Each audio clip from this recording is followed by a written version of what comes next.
Welcome दोस्तों। इस video में बात करेंगे इस वक्त सोशल मीडिया पर क्या वायरल चल रहा है। 25 साल की टेनिस प्लेयर राधिका यादव के हवाले से खबर है। जब वो सुबह अपने पिता के लिए नाश्ता बना रही थी तो पिता ने उसको गोलियां मार दी। क्या वजह है? इससे पहले कि पिता का बयान आया, कबूलनामा आए, उससे पहले ही सारा नैरेटिव चल रहा है। लव जिहाद का नैरेटिव चलना शुरू हो गया है। शेयर करेंगे आपके साथ पूरा मामला। उसी के साथ साथ छोटे बड़े अपडेट्स हैं, जहां कपिल शर्मा के हवाले से अपडेट है, आशीष चंचलानी के हवाले से अपडेट है, विकास दिव्या कीर्ति के हवाले से अपडेट है। उसी के साथ साथ कांवड़ यात्रा के हवाले से अपडेट है। अंधभक्त किस तरीके से जो नैरेटिव है वो फैला रहे हैं उसके हवाले से अपडेट है। शेयर करेंगे छोटे बड़े अपडेट्स। लेकिन आगे बढ़ने से पहले आप सभी से गुजारिश कि चैनल को सब्सक्राइब और रीच के लिए लाइक शेयर कमेंट करना ना भूलें। जैसे कि मैंने बताया, पहली खबर है राधिका यादव के हवाले से। 25 साल की टेनिस प्लेयर है और एक उभरती हुई खिलाड़ी थी, लेकिन 3 महीने पहले उनके हाथ में चोट लगने की वजह से उन्होंने एक टेनिस एकेडमी खोली थी। अब वहीं जाकर के बच्चों को ट्रेनिंग देती थी। लेकिन हुआ ये कि गुरुग्राम के अपने घर के अंदर जब सुबह अपने पिता के लिए वो नाश्ता बना रही थी तो पिता ने उनको गोलियां मार दी। अब जो ये खबर निकल के आई उसके बाद से जो नैरेटिव है, क्योंकि इससे पहले के पिता का बयान आए, क्योंकि पुलिस ने जब गिरफ्तार किया तो उसके बाद उन्होंने ये जुर्म कबूला है, लेकिन कबूलनामे में क्या कुछ कहा इससे पहले कि ये बाहर आता, अनभक्तों ने कुछ और ही चलाना शुरू कर दिया है। बताया जा रहा है कि कैसे एक पिता ने अपनी बेटी को इसलिए मार दिया क्योंकि वो मुसलमान इनामुल हक नाम के एक लड़के के साथ म्यूजिक वीडियो बना रही थी, रील बना रही थी, मुलाकातें कर रही थी। यहां देखिए, यहां कहा जा रहा है कि बाप ने गलत किया कि सही, मैं वो नहीं कहूंगा, लेकिन कम से कम बुरी तरीके से फ्रिज के अंदर मरने से तो अच्छा था कि ऐसे मर जाओ। यानी अब बाप को इस मामले में डिफेंड किया जा रहा है कि बाप ने जो किया वो इस वजह से क्योंकि बेटी जो है वो रील्स बना रही थी एक मुसलमान के साथ, मुसलमानों के साथ उसकी संगत थी, इस वजह से बाप ने इस काम को अंजाम दिया। यानी राइट विंग्स जो है वो बाप की मेंटल हेल्थ की बात करने की बजाय कि मानसिक तौर पर उसका बाप कैसा था, उसके बारे में, उसकी बीमारी के बारे में बात करने के बजाय वो ये कह रहा है कि जो उसने किया है सही किया है। इनडायरेक्टली वो इसको सपोर्ट ऐसे कर रहे हैं कि आज का हीरो है वो पिता। जी हाँ, लव जिहाद का फैसला तुरंत कर दिया। ये देखिए, कुछ लोग तो कह रहे हैं कि ईश्वर ऐसा पिता सब बेटियों को दे। किस तरीके से राइट विंग्स के खेमे में ये तमाम बातें चल रही हैं कि लव जिहाद की वजह से एक और परिवार तबाह हो गया, लव जिहाद मालूम होता है, इस तरीके की बातें, क्योंकि इनामुल हक के साथ इसका एक म्यूजिक वीडियो सामने आया था। तो एक तरफ राइट विंग्स के अंदर ये सारा जो नैरेटिव है ये चलता हुआ दिख रहा है। यहां तक के व्हाट्सएप चैट भी आ गई है जिसके अंदर ये बताया जा रहा है कि राधिका जो है वो दुबई जाना चाहती थी और इसका कनेक्शन निकाल करके ये दिखाने की कोशिश कर रहे हैं कि वो जो लड़का है इनामुल हक वो भी दुबई में रहता है। यानी ये सारा कुछ जो है वो कैसे एक मुसलमान लड़का जो है वो इस लड़की को फंसाने के लिए सब कुछ कर रहा है, जहां बाप ने जो है अपनी बेटी को खत्म करके लव जिहाद पर फैसला सुना दिया। लेकिन बाप का कुछ और ही अलग कहना है। यानी एक स्टोरी राइट विंग्स में अलग चल रही है, ख्यालातों की दुनिया, दूसरी रियलिटी अलग चल रही है जो पुलिस का बयान सामने आया है। अब इनामुल हक के बारे में अगर बताएं तो इनामुल हक का बयान सामने आया है। उसने सीधे कहा है कि मैं एक ही बार मिला हूं या 2 बार, जब हमारी म्यूजिक शूट हुई है, उसके बाद से तो मेरा उससे कोई मुलाकात ही नहीं हुआ है। यहां तक कि जिस व्हाट्सएप चैट की ये अनभक्तों की टोली दावा कर रहे हैं कि वो दुबई जाना चाहती थी, उसके अंदर चाइना का भी जिक्र है, उसके अंदर ऑस्ट्रेलिया का भी जिक्र है, लेकिन इनको सिर्फ दुबई पकड़ना था क्योंकि इनामुल हक दुबई में रह रहा है इस वक्त। लेकिन जो असलियत है, जो पुलिस की तरफ से बयान आया है, क्योंकि जो पिता ने कन्फेस किया है, उसका जो कन्फेशन है वो क्या है। देखिए, राधिका के पिता कोई गरीब नहीं है। रिपोर्ट में बताया जा रहा है महीने का 17 लाख रुपया आता था उनकी प्रॉपर्टी से, कई सारी प्रॉपर्टियां थी उनकी। यहां तक के पिता ने अपनी बेटी पर 2.5 करोड़ रुपया खर्च किया था उसको टेनिस प्लेयर बनाने के लिए। लेकिन उसे बुरा तब लग गया कि कैसे बेटी की कमाई का खाता है बोल करके लोगों ने उसको ताना मारना शुरू कर दिया। यानी एक पिता जो अच्छा मालदार है उसको लोग ये ताना मारने लगे कि अपनी बेटी की कमाई खा रहा है, जिससे वो तंग आकर के उसने अपनी बेटी को मार डाला। दैनिक भास्कर के राजेश साहू हैं, पत्रकार हैं, उनका इस पर पूरा जो थ्रेड है ना वो पढ़ के सुनाता हूं मैं आपको समझ में आएगा पूरा मामला क्या है। क्योंकि राधिका के पिता ने जो बयान दिया है उसके मुताबिक उसका कहना है कि मैं एक बिल्डर हूं, प्लॉट बना करके किराए पर देता था, मेरी बेटी राधिका टेनिस की बड़ी खिलाड़ी है, मुझे और मेरे परिवार को उस पर गर्व है। करीब 3 महीने पहले राधिका के कंधे पर चोट लग गई थी और यह चोट भी टेनिस खेलते हुए लगी थी। डॉक्टर ने इलाज तो कर दिया था, लेकिन वो दोबारा टेनिस नहीं खेल पा रही थी। इसके बाद राधिका ने अपनी एकेडमी खोली। वहां वो लड़कों लड़कियों को टेनिस सिखाती थी। जब मैं दूध लेने जाता था तो लोग ताना मारते थे, कहते थे कि तेरी बेटी तो बढ़िया पैसा कमा रही है, तेरे तो मजे हैं, तू बेटी की कमाई खा रहा है। ये बात सुन करके कई दिनों से वो ये सारी चीजें बर्दाश्त कर रहा था। यहां तक कि 15 दिनों से वो सोया नहीं था। ये तमाम खबरें निकल के आ रही हैं, जो उसने पुलिस को बयान दिया है कि वो असल में किस बात से वो तंग आया था।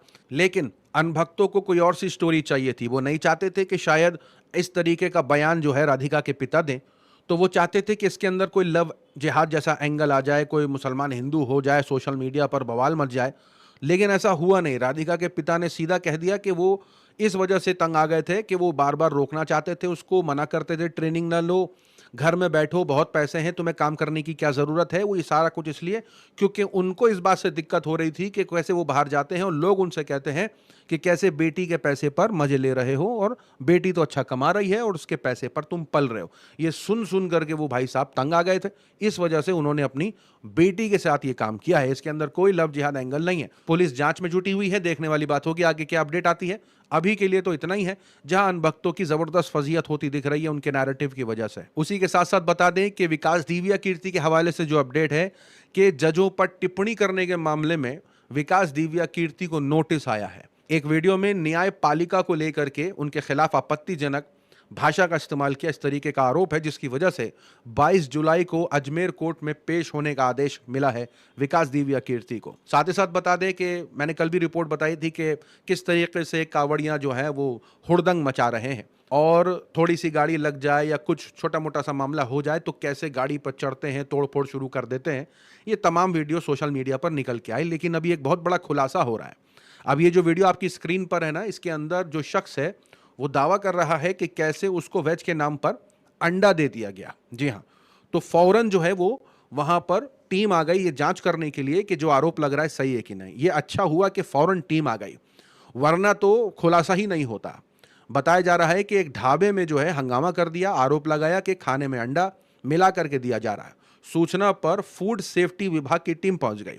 जांच में आरोप झूठे पाए गए। पता चला कि खाने के पैसे ना देने पर यह विवाद हो रहा था। यानी खाना तो खा लिया था, अब वो कावड़ियों का पैसा देने का मन नहीं होगा, तो आरोप लगा दिया ढाबे वाले के ऊपर कि अंडा अंडा दिया है। सोशल मीडिया पर यह ट्रोलिंग चल रही है कि पैसा मांग लिया कावड़ियों से तो कैलाश का ढाबा को लाश का ढाबा बना देंगे। साथ ही साथ बता दें कि एक वीडियो जो है बनाई गई, एक रील है, इंस्टाग्राम पर रील बनाती हैं, तो महिला ने जो है वो एक रील बनाई, कहा कि मैं गर्भवती हूं, सड़क बनवा दीजिए। लेकिन बीजेपी सांसद का जो बयान था ना, वो उससे भी एकदम अलग था। बीजेपी सांसद ने कहा कि डिलीवरी की डेट बता दो, उठवा लेंगे। और उसी के साथ साथ वीडियो के अंदर सांसद जी ये भी कह रहे थे कि ऐसे थोड़ी बन जाता है रास्ता, है इंजीनियर का काम है, और वो तमाम प्रोसेस समझा रहे थे कि इतनी आसानी से नहीं बनता, 2 साल तो यूं ही लग जाता है रास्ता बनने में। यानी अगर किसी ने रील बना करके ये बात कह दी कि ये रास्ता बना दीजिए, मसले मसाइल हैं, प्रॉब्लम है, तो वहां इस तरीके का बयान दिया गया।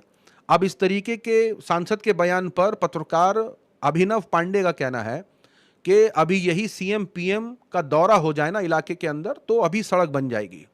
ये सारा नियम और ये प्रक्रिया जो बता रहे हैं, ये उस वक्त नहीं बताई जाएगी किसी को। और एक सड़क के लिए इतनी कहानियां बता रहे हैं, ये एक सड़क के लिए और कितनी इंजन की सरकार चाहिए, यानी इनडायरेक्टली भाजपा पर तंज कस रहे हैं। साथ ही साथ बता दें कि कनाडा में 2 साल की मेहनत के बाद कपिल शर्मा का कैफे खुला, लेकिन खुलते ही 1 हफ्ते में बंद हो गया, क्योंकि उनके कैफे के बाहर रात को फायरिंग हो गई लगभग 2 बजे के आसपास। अब इस फायरिंग की जिम्मेदारी खालिस्तानी आतंकी ने ली है।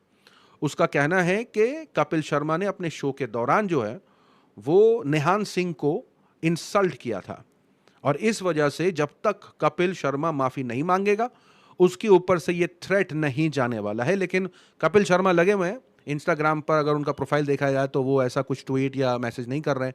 वो जैसे रेगुलर करते हैं पोस्ट वैसे ही कर रहे हैं, मतलब ज़्यादा कुछ रिएक्ट नहीं किया कपिल शर्मा ने इस पर। अब ये थ्रेट कितना उनके ऊपर जो है वो मुश्किलें ला सकता है, क्योंकि रिपोर्टें ऐसी भी आ रही हैं कि उनकी सिक्योरिटी बढ़ा तो गई है, यानी कपिल शर्मा की सिक्योरिटी बढ़ा दी गई है, लेकिन इस थ्रेट पर क्या करेंगे, कैफे खुलेगा नहीं खुलेगा अभी उसका पता नहीं है। उसी के साथ साथ आशीष चंचलानी एक जाने माने यूट्यूबर है, उनकी तरफ से खबर निकल के आ रही है। उन्होंने एक फोटो शेयर किया है, इसमें लिखा है फाइनली।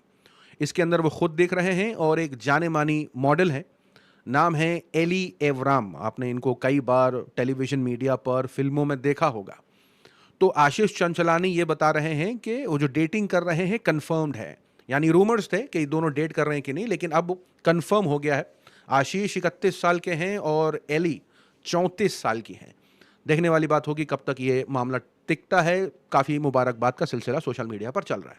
लगता आपके प्यार में गिर गई भाई। जैसे कि मैंने बताया कि जो नफरत का बाजार खुला हुआ है सोशल मीडिया पर, उसके अंदर ये खबर सुनिए।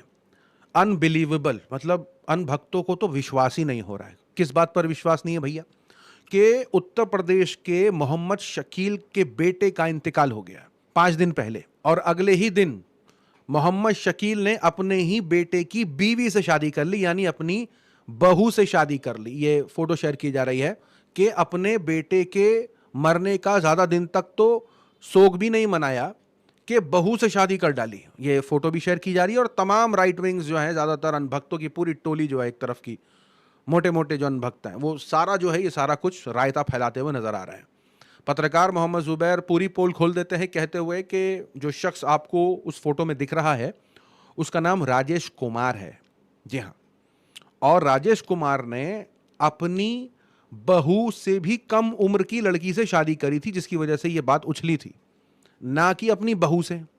तो यह भी फैक्ट चेक कर दिया कि अगर राजेश कुमार ने की भी है तो अपनी बहू से कम उम्र की लड़की से शादी करी है, अपनी बहू से नहीं करी है। लेकिन उनको फैक्ट चेक से क्या लेना देना? अनभक्तों को तो अलग सपनों की दुनिया में जीने का शौक है, यूं ही चलती रहती है उनकी जिंदगी। सोशल मीडिया की वायरल खबरों में आज के लिए इतना ही। अपनी राय सुझाव कमेंट में जरूर बताएं। मिलूंगा अगले वीडियो में, तब तक के लिए अपना ख्याल रखें।